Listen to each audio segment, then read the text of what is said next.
ವಿಶ್ವಭಾರತಿ ಚಾನೆಲ್ನ ಎಲ್ಲ ವೀಕ್ಷಕರಿಗೆ ನಮಸ್ಕಾರ. ಬೆಂಗಳೂರು ಗ್ರಾಮಾಂತರ ಜಿಲ್ಲೆ ದೇವನಹಳ್ಳಿ ಚೌಡೇಶ್ವರಿ ದೇವಸ್ಥಾನದಲ್ಲಿ ವಿಜೃಂಭಣೆಯಿಂದ ದಸರಾ ಆಚರಣೆ ನಡೀತಾ ಇದೆ. ದಸರಾ ಪ್ರಾರಂಭದಿಂದ ಕೊನೆಯ ದಿನದವರೆಗೂ ಪ್ರತಿದಿನ ವಿಶೇಷವಾಗಿ ದೇವಿಗೆ ಅಲಂಕಾರ ಮಾಡಿ ಸಾವಿರಾರು ಜನ, 2,000 to 3,000 ಜನ ದಿನಕ್ಕೆ ದೇವಿಯ ದರ್ಶನ ಪಡ್ಕೊಳ್ತಾ ಇದ್ದಾರೆ. ಈ ಸಲದ ದಸರಾದಲ್ಲಿ ಮಹಿಳೆಯರೇ ಲಾಟ್ರಿ ಮೂಲಕ ಚೀಟಿ ಎತ್ತಿ ಸೆಲೆಕ್ಟ್ ಆದಂತಹ ಮಹಿಳೆಯರು ದೇವಿಯನ್ನು ವಿಜಯದಶಮಿ ದಿನ ದೇವನಹಳ್ಳಿಯ ಬೀದಿಗಳಲ್ಲಿ ಮೆರವಣಿಗೆ ಮಾಡೋದು ಈ ಸಲದ ವಿಶೇಷ. ಇನ್ನು ಅಕ್ಷರಾಭ್ಯಾಸದ ದಿನ ಬೆಂಗಳೂರು ಗ್ರಾಮಾಂತರ ಜಿಲ್ಲಾಧಿಕಾರಿಗಳು, ಹಾಗೆಯೇ ದೇವಸ್ಥಾನದ ಟ್ರಸ್ಟಿಗಳು, ಮಾಜಿ ತಹಸೀಲ್ದಾರ್ ಆದಂಥ ಗಂಗಾಧರ್ ಸರ್ ಸೇರಿದಂತೆ ಅನೇಕ ಜನ 100ಕ್ಕೂ ಹೆಚ್ಚು ಮಕ್ಕಳಿಗೆ ಅಕ್ಷರಾಭ್ಯಾಸ ನಡೆಸಿದ್ದಾರೆ. ಈ ಎಲ್ಲ ವಿಚಾರಗಳ ಬಗ್ಗೆ ಒಂದು ಒಳ್ಳೆ ಸುದ್ದಿ ಇದೆ, ಬನ್ನಿ ನೋಡೋಣ. ಶ್ರೀ ಚೌಡೇಶ್ವರಿ ದೇವಾಲಯದಲ್ಲಿ ಶರನ್ನವರಾತ್ರಿಯ ಪ್ರಯುಕ್ತ ಈ ದಸರಾದಲ್ಲಿ ಅವರು ಪ್ರೋಗ್ರಾಮ್ ಪ್ರತಿ ವರ್ಷ ಇಟ್ಕೋತಾ ಇದ್ದಾರೆ. ಈ ದಿನವೂ ಕೂಡ ನನಗೆ ಇಲ್ಲಿ ಇನ್ವೈಟ್ ಮಾಡಿದರು. ಈ ದಿನ ವಿಶೇಷ ದಿನ. ಇವತ್ತು ಸರಸ್ವತಿ ಮೂಲ ನಕ್ಷತ್ರ, ಆಕೆಯ ಜನ್ಮದಿನ ಕೂಡ ಹೌದು. ಆ ಕಾರಣಕ್ಕೋಸ್ಕರ ಜಿಲ್ಲೆಯಾದ್ಯಂತ ದಸರಾದ ಪೂಜೆಗಳೆಲ್ಲವೂ ಕೂಡ ನಡೀತಾ ಇದೆ. ನಮ್ಮ ಗಂಗಾಧರ್ ಅಂತ ರಿಟೈರ್ಡ್ ತಹಸೀಲ್ದಾರ್ ಇದ್ದರು, ಅವರೇ ಕೂಡ ಇಲ್ಲಿ ಒನ್ ಆಫ್ ದಿ ಟ್ರಸ್ಟಿ ಕೂಡ ಇದ್ದಾರೆ. ಅವರು ಈ ದಿನ ನನಗೆ ಪೂಜೆಗೆ ಕರೆದಿದ್ದರು. ಮಕ್ಕಳು ದೇವನಹಳ್ಳಿ ಟೌನಿನ ಮಕ್ಕಳು ಕೂಡ ಇವತ್ತು ಭಾಗವಹಿಸಿದರು ಅಕ್ಷರಾಭ್ಯಾಸ ಮಾಡೋದಕ್ಕೋಸ್ಕರ. ಆ ಕಾರಣದಿಂದ ಇವತ್ತು ಒಳ್ಳೆಯ ಪೂಜೆಯಲ್ಲಿ ಕೂಡ ಭಾಗವಹಿಸುವಂಥ ಒಂದು ಪುಣ್ಯದ ದಿನ ಕೂಡ ನನಗೂ ಕೂಡ ಒದಗಿ ಬಂದಿದೆ. ಒಳ್ಳೆ ತುಂಬ ಚೆನ್ನಾಗಿ ಪೂಜೆ ಮಾಡಿದ್ದಾರೆ. ಭಕ್ತಾದಿಗಳೆಲ್ಲವೂ ಕೂಡ ಆಗಮಿಸಿ ಚೆನ್ನಾಗಿ ಪೂಜೆ ಕೈಂಕರ್ಯಗಳೆಲ್ಲ ಕೂಡ ನಡೆದಿದೆ.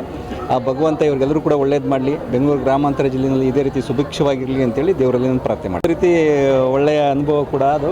ಮಕ್ಕಳಿಗೆ ಅಕ್ಷರಾಭ್ಯಾಸ ಮಾಡಿಸುವಂಥದ್ದು ಕೂಡ ಎಲ್ಲರೂ ಕೂಡ ಸರಸ್ವತಿ ಸನ್ನಿಧಾನಕ್ಕೆ ಕರೆಸಿ ಅವೆಲ್ಲ ಕೂಡ ಮಾಡ್ತಾರೆ. ಬಟ್ ಇಲ್ಲಿ ನಮ್ಮ ಗಂಗಾಧರ್ ಅವರು ಮತ್ತು ಎಲ್ಲ ಟ್ರಸ್ಟಿಗಳು ಒಟ್ಟುಗೂಡಿ ತುಂಬ ದೂರದಕ್ಕೆ ಪ್ರಯಾಣ ಮಾಡಲಿಕ್ಕೆ ಕಷ್ಟ ಆಗ್ತಕ್ಕಂಥವ್ರಿಗೆಲ್ಲ ಕೂಡ ಇದೇ ಗ್ರಾಮದಲ್ಲೇ ನಾವು ಮಾಡ್ತಿರೋದು ಕೂಡ ಒಂದು ಒಳ್ಳೆ ಹೊಸ ಅನುಭವ, ತುಂಬ ಚೆನ್ನಾಗಿತ್ತು. ಸರ್ವಶಕ್ತಾತ್ಮಕ ದೇವನಹಳ್ಳಿ ಚೌಡೇಶ್ವರಿ ದೇವಾಲಯದಲ್ಲಿ ಈ ದಿನ ಸರಸ್ವತಿ ಪೂಜೆ, ಅಂದರೆ ಸರಸ್ವತಿ ಹುಟ್ಟಿರ್ತಕ್ಕಂಥ ದಿನ. ಹಾಗಾಗಿ ಸರಸ್ವತಿ ಪೂಜೆ ಪ್ರತಿ ವರ್ಷದಂತೆ ಈ ಬಾರಿ ಕೂಡ ವಸಂತ ಬಾಬು ಅವರ ಸಮಸ್ತ ಕುಟುಂಬದವರು ನಾವು ಸೇವೆಯನ್ನು ಮಾಡ್ತಾ ಇದ್ದಾರೆ. ಈಗಾಗಲೇ 8 ದಿವಸ ಕಳೆದಿದೆ. 8ನೇ ದಿವಸ ಇವತ್ತು ಆನಂದವಾಗಿ ಪೂಜೆಗಳು ನಡೀತಾ ಇದ್ದಾವೆ. ದೇವಸ್ಥಾನ ಅಂದರೆ ದಿವಸಕ್ಕೆ ಪ್ರತಿ ದಿವಸ ಕಮ್ಮಿ ಅಂದರೆ 3,000 to 4,000 ಜನ ನಮ್ಮ ದೇವಸ್ಥಾನಕ್ಕೆ ಭೇಟಿ ಕೊಡ್ತಾ ಇದ್ದಾರೆ. ಅಂದರೆ ನಿಜವಾಗ್ಲೂ ದೇವನಹಳ್ಳಿಯ ಒಂಥರ ಪುಣ್ಯ ಅಂತ ಅನಿಸ್ಬೇಕಾಗುತ್ತೆ. ಆ ತಾಯಿ ನಿಜವಾಗ್ಲೂ ಶಕ್ತಿ ಇದೆ. ಆ ಶಕ್ತಿ ಮೂಲಕ ಜನ ಬರ್ತಾರೆ. ಆ ತಾಯಿ ಸನ್ನಿಧಾನಕ್ಕೆ ಬಂದು ಹರಕೆಗಳನ್ನು ಮಾಡ್ಕೊಳ್ತಾ ಇದ್ದಾರೆ. ಆ ತಾಯಿ ಹರಕೆಗಳನ್ನು ಈಡೇರಿಸ್ತಾ ಇದೆ. ಆ ಈಡೇರಿಸ್ತಾ ಇರ್ತಕ್ಕಂಥದ್ದು ಕೂಡ ಅವರು ಹೇಳ್ತಾರೆ ಬಂದು, ಸರ್ ನಮ್ಮ ಮಕ್ಕಳು ಇರಲಿಲ್ಲ, ನಾವು ಬಂದು ಕೇಳ್ಕೊಂಡ್ವಿ ಅಮ್ಮನ ಹತ್ರ, ನಮಗೆ ಮಕ್ಕಳಾಯಿತು ಅಂತ ಹೇಳಿರೋರು ಇದ್ದಾರೆ. ನಮಗೆ ಮದುವೆ ಆಗಿರಲಿಲ್ಲ, ಭಾಳ ವರ್ಷದಿಂದ ನಾವು ಇದು ಮಾಡ್ತಾಯಿದ್ವಿ, ತಾಯಿ ಹತ್ರ ಬಂದು ಕೇಳ್ಕೊಂಡ್ವಿ, ನಮಗೆ ಮದುವೆ ಎಲ್ಲ ಸೆಟ್ ಆಯಿತು, ಮದುವೆ ಆಯಿತು ಅಂತೇಳಿ ಬಂದು ಹರಕೆಯನ್ನು ತೀರಿಸ್ತಕ್ಕಂಥದ್ದು. ಅದು ಆ ತಾಯಿ ನಿಜವಾಗ್ಲೂ ಒಂದು ಶಕ್ತಿ. ಒಂದೊಂದು ದಿವಸ ಒಂದೊಂದು ಅಲಂಕಾರದಲ್ಲಿ ತಾಯಿ ನಿಜವಾಗ್ಲೂ ಭಾಳ ಆನಂದವಾಗಿ ಎಲ್ಲರಿಗೂ ದರ್ಶನವನ್ನು ಕೊಡ್ತಾ ಇದೆ.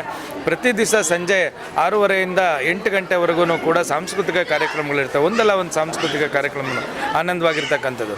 ಇದಾದ ನಂತರ ಕೊನೆಯ ದಿವಸ ಭಾಳ ವಿಶೇಷ ಅಂದರೆ ನಾಳೆ ನಾಗಕನ್ನಿಕೆ ಅಲಂಕಾರ ಇರುತ್ತೆ. ಅದು ಇದುವರೆಗೂ ಆಗಿಲ್ಲ. ನಿನ್ನೆ 108 ಸೀರೆಗಳಿಂದ ಅಲಂಕಾರ ಆಗಿತ್ತು, ಅದು ಇದುವರೆಗೂ ಆಗಿರಲಿಲ್ಲ. ಹೀಗೆ ಒಂದಲ್ಲ ಒಂದು ವಿಶೇಷವಾದ ರೀತಿ ಇವತ್ತು ಸನ್ಮಾನ್ಯ ಜಿಲ್ಲಾಧಿಕಾರಿಗಳೇ ಸ್ವತಃ ಆಗಮಿಸಿ ಪ್ರತಿಯೊಬ್ಬರಿಗೂ ಸುಮಾರು ಒಂದು 100 ಮಕ್ಕಳಿಗೆ ಸ್ವತಃ ಅಕ್ಷರಾಭ್ಯಾಸವನ್ನು ಮಾಡಿಸ್ತಕ್ಕಂಥದ್ದು ನಿಜವಾಗ್ಲೂ ಒಂದು ಪುಣ್ಯ. ಜಿಲ್ಲಾಧಿಕಾರಿಗಳು ಸ್ವತಃ ಬರೋದು, ಅವ್ರ ಕೈಯಲ್ಲಿ ಬರೆಯೋದು ಅಂದರೆ ಆ ಮಕ್ಕಳು ಎಲ್ಲರೂ ಕೂಡ ಪುಣ್ಯ. ಅವರು ಕೂಡ ಎಲ್ಲ ಅಧಿಕಾರಿಗಳಾಗಬೇಕು, ಉನ್ನತ ಅಧಿಕಾರಿಗಳಾಗಬೇಕು, ಅವರ ಭವಿಷ್ಯ ಉಜ್ವಲವಾಗಿರಬೇಕು ಅಂತ ಒಂದು ಸಣ್ಣ ದೇವಸ್ಥಾನದ ವತಿಯಿಂದ ಒಂದು ಸಣ್ಣ ಕೋರಿಕೆಯನ್ನು ಮಾಡಿದ್ವಿ. ಅವರು ಕೂಡ ಬಂದಿದ್ದರು. ಮತ್ತು ಕೊನೆಯದಾಗಿ ವಿಜಯದಶಮಿ ದಿವಸ ಎಲ್ಲ ಸ್ವತಃ ಹೆಣ್ಣು ಮಕ್ಕಳೇ ಹೊತ್ತು ಊರಿನಲ್ಲಿ ಮೆರವಣಿಗೆ ಮಾಡ್ತಕ್ಕಂಥ ಒಂದು ಅಮ್ಮನವರನ್ನು, ಪಟ್ಟಕ್ಕೆ ಕೂತಿರ್ತಕ್ಕಂಥ ಚೌಡೇಶ್ವರಿ ದೇವಿಯನ್ನು ಹೆಣ್ಣು ಮಕ್ಕಳೇ ಹೊತ್ತು ಮೆರವಣಿಗೆ ಮಾಡ್ತಕ್ಕಂಥದ್ದು. ಅದು ನಾವು ಲಾಟ್ರಿ ಸಿಸ್ಟಮನ್ನು ಮಾಡಿದ್ದೀವಿ. ಆ ಲಾಟ್ರಿ ಎತ್ತುತ್ತೀವಿ ಆ ಸ್ಥಳದಲ್ಲೇ.